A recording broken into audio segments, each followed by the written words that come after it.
Welcome to Penrose Learning, where we make understanding easy.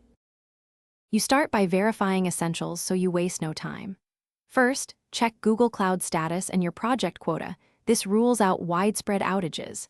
Next, make sure you have the right service account and SSH key access because lacking permissions blocks every fix. Once connected via Cloud Shell or SSH to the instance, inspect running services and process lists.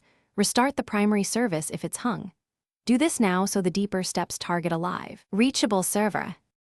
Now focus on diagnostics to pinpoint the failure mode. Tail system and app logs, journoctl and /var/log will show immediate errors and stack traces.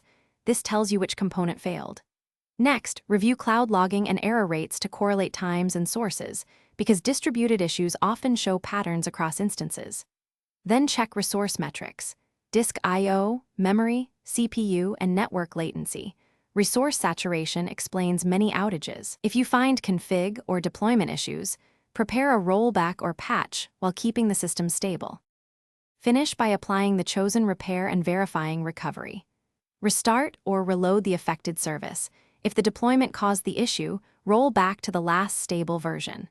If an instance is corrupted, create a new one from a clean image or restore from a snapshot and reattach persistent disks.